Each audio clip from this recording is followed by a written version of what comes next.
Guys welcome back to our channel પૂરા પ્રાચી and guys good morning. અત્યારે હું ready થઈ ગઈ છું જીમ માટે એન્ડ ગાઈઝ મેં મારું બેગ બી લઈ લીધું છે અને આજે ફરીથી નવા કપડાં મીન્સ લાઈક રોજ તો એવું જ રહેશે કારણ કે અલગ અલગ જ કપડાં પહેરીશ હું અને હું રેડી થઈ ગઈ છું ને હવે અમે જશું જીમ.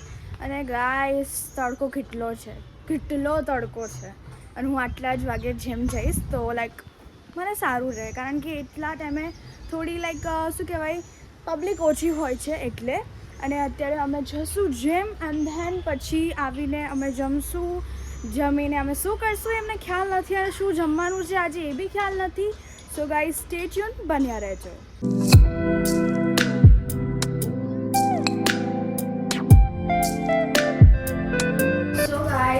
જેમ કરી લીધું છે અને હવે અમે જઈ રહ્યા છીએ ઘરે બટ પપ્પાએ થોડું કામ દીધું છે કે મોલમાંથી માઝા લઈને આવવાની છે તો હવે અમે એ કરવા જશું. અને અત્યારે એટલા થાકી ગયા છે કારણ કે લાઈક સેકન્ડ ડે છે પણ મજા આવી રાઈટ. મમ્મીની તો મજા દેખાતી જ છે, તમને લોકોને એ મજા આવે છે. મજા તો આવે છે પણ બોડી થોડી દુખાય જ છે obviously. So let's go guys. એક્ટિવામાં પંચર પડી ગયું છે આગળના ટાયરમાં. અમે ઊભા છીએ, જીમ કરીને આવ્યા છીએ, અમારે હજી બીજું કામ બી કરવાનું હતું ને એમાં આવું થઈ ગયું. લાઈક લિટરલી લાઈક કેટલું કામ કરવું પડે છે ને હવે એટલા થાકી ગયેલા છે ઓલરેડી. હવે તો યાર પહેલા દિવસે તો થવાનું જ છે બધું પણ હવે જોઈએ ફટાફટ પંચર થાય ઘરે જઈએ. ઘરે બી નહીં, પહેલાં તો માઝા લેવા જવાનું છે પછી ઘરે જશું. So guys stay tune. હવે આ પંચર થશે પછી મળીએ. સો ગાઈઝ પૂર્વા આવી ગઈ છે ઘરે એન્ડ ગાઈઝ આજે જમવાનું બહારથી નથી ઓબ્વિયસલી, આજે ઘરે છે જમવાનું. એન્ડ દેખાડ તો પૂર્વા. આજે ગાઈઝ રોટી બની છે, અહીંયા છે શાક, ચમચ, અહીંયા છે શાક જે છે વટાણા બટેકાનું, અહીંયા બી એક છે આમાં ભાત છે. પણ કેમ એવું ડોબી હતી તું? આમ કરવા ગઈ માં ભાઈ સાહેબ ભાત છે અને પાણી બોટલ લઈને આવી ગયા છે અને અમે હવે ખાશું. આઈ એમ હંગ્રી સો મચ કારણ કે જો જીમ કરીને આવીએ ને તો ભૂખ બહુ લાગે અને હું ખાધા વગર જ જાઉં છું. અને એમાં થયું કે જ્યારે કરીને આવ્યા ને ત્યારે તો ભાઈ એટલી ગરમી લાગતી હતી એના લીધે મને વોમિટ જેવું થવા લાગ્યું. અને અથાણું બી છે જે મમ્માએ ઘરે બનાવ્યું છે, પૂરી બી છે, like everything is on top. તો ચલો ફટાફટ ખાઈ લઈએ કારણ કે મને બી ભૂખ લાગી છે. મેં તો બ્રેકફાસ્ટ કર્યો હતો તો પણ. સો યા બોલો બકા શું બનાવી નાઈ છે? શું મોઢામાં મગ ભર્યા છે? Yoghurt bowl, Greek yoghurt. દેખાડ અહીંયા દેખાડ. વિધાઉટ ચિયા સીડ્સ. આઈ હાય આ શું છે? અચ્છા તેલ જેવું લાગતું હતું. સો ગાઈઝ અત્યારે પૂર્વા બનાવી રહી છે રેડ ચટણી. યસ ગાઈઝ આજે અમારા ઘરે બનવાના છે પાપડારામ ઢોસા. યસ અને રેડ ચટણી માટે છે ટમેટા, અહીંયા મરચા, આ શું છે મને નહીં ખબર, આ ચણાની દાળ, ઉડદની દાળ છે અને અહીંયા આ બધું થાય છે બુટ. અને એ મમ્મા લીમડો લઈને આવ્યા છે અને મમ્મા હવે પ્રિપેરેશન કરશે સાંભારની અને પૂર્વા અહીંયા આ બધું કરે છે અને મમ્મી મસાલો પણ બનાવશે. મમ્મીનું વધારે કામ છે કમ્પેર ટુ હર. હા તો leave go out. Bye, have a great time. તો હવે ફટાફટ પૂર્વા બનાવી, મને ભૂખ લાગે છે. હા તો જા તો બનાવીશ. અને ગાઈઝ હું અત્યારે લગાતાર ભણતી હતી તો હવે હું બ્રેક લઈશ અને બ્રેકમાં હું અંદરનું થોડું કામકાજ છે એ કરીશ. તો સ્ટે ટ્યુન ગાઈઝ. હવે આ થઈ જશે પછી મળીએ. બાય. સો ગાઈઝ મેં તમને જેમ કીધું હતું કે આપણે મળશું આગળ જઈને અને અત્યારે પૂર્વા બનાવી રહી છે. શું બનાવી રહી છે પૂર્વા? મેંદુ વડા. યસ તો પૂર્વા બનાવી તો લાઈક લુક ગાઈઝ આવી રીતે પહેલા કરવાનું. Oh my God. શેપ આપવાનો. અહીંયા વચ્ચે થોડો હોલ કરી દેવાનો. That's it. એન્ડ ધેન આપણે જે ફ્રાઈંગ ઓઇલ હોય એમાં નાખી દેવાનો. ઓકે. વાહ. એન્ડ અહીંયા પૂર્વાએ ચટણી બનાવી દીધી છે અને યમ્મી દેખાય છે અને થોડા પાછા બી ના કરી દીધેલું છે અને આ દહીં છે, એક ચટણી હતી કોકોનટની અને પૂર્વા અહીંયા ફરીથી બનાવે છે. ઓકે.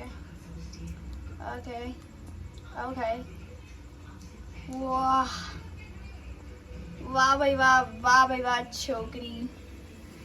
એને બીજું બી નાખી દીધું અંદર.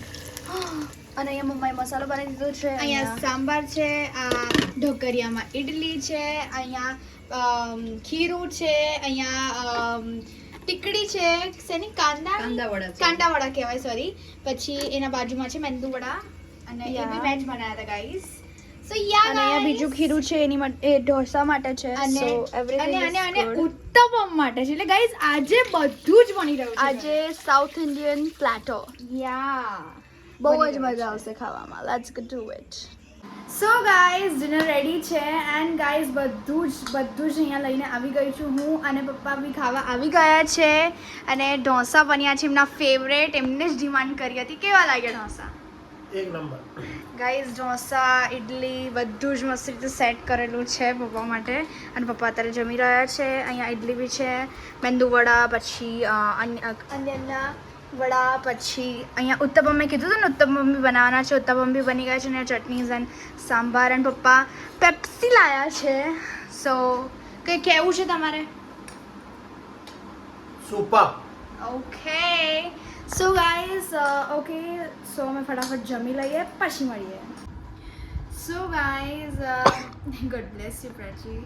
સો અમે જમી લીધું છે, અને અત્યારે રાતના વાગી રહ્યા છે 12:40, અને અમે બેસી ગયા છે અમારા જે સોફો છે, સોફા કમ બેડ પર, કારણ કે અમે રાત્રે અહીંયા સૂઈએ છીએ, કારણ કે અમને ટીવી જોવું હોય છે. That's why. અત્યારે તો બંધ છે, કારણ કે હજી પ્રાચી વોટ તો તું કામ પર આવીને ડાયલોગ બકવાસ કરશે. હું રીલ્સ મીન સોરી કમેન્ટ્સ વાંચીશ. બોલ તો ગાઈઝ હું બધાની કમેન્ટ્સ વાંચી રહી છું. મનીષા બેન મીન્સ મનીષા ભીલ કરીને જે છે એમને કમેન્ટ કરી છે, રીવા કેવી છે, પછી હું પણ અમદાવાદની છું, હું તો બહુ જ ખુશ છું તમારા લોંગ વ્લોગ્સ માટે, પછી કોંગ્રેચ્યુલેશન્સ 10th પાસ પૂરા Prachi. So thank you so much. Then બીજા કોની કમેન્ટ હતી? હા, મુન્નાભાઈ પરમારની, કે તમે દરરોજ વ્લોગ ઉતારજો. Okay, done છે. ઉતારશું. અને બીજા કોની છે?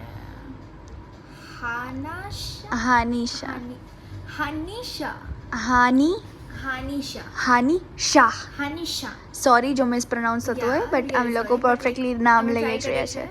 સો અમે લખ્યું છે કે સાચે બહુ જ ગમે છે બ્રો. યસ, અમે તમારા વ્લોગ બહુ જ ગમે છે. Thank you so much. So guys YouTube મારામાં હતું, એટલે પછી પૂર્વાને મેં કીધું કે લાઈ તારો ફોન આપી દે મને. હવે ઇટ્સ લાઈક મારો ફોન આપી દે મને. So ya guys, we love you all of you, and I hope કે તમે લોકો વ્લોગ જુઓ. કેટલા ઓછા લોકો વ્લોગ જોવે છે, અને કમેન્ટ બી નહીં કરતા, લાઈક બી નહીં કરતા. કિટ્ટા આવું ના હોય ગાઈઝ, તમે તો અમને ડીમોટિવેટ કરો છો. તો ફટાફટ ગાઈઝ તમે લોકો અમારા વ્લોગને લાઈક કરો, શેર કરો, કરો, અને અને કમેન્ટ કરો ગાઈઝ. અમે લોકો વાંચશું હવે કમેન્ટ્સ ફોર શ્યોર. અને ગાઈઝ જેટલી બને એટલી બધી લાઈક કરો, અને જેને સબસ્ક્રાઇબ ના કર્યું હોય હજુ સુધી અને આ ચેનલમાં નવું હોય તો ફટાફટ સબસ્ક્રાઇબ કરી દો. તો મળીએ એક નવા દિવસ અને નવી શરૂઆત સાથે. ત્યાં સુધી જય અંબે.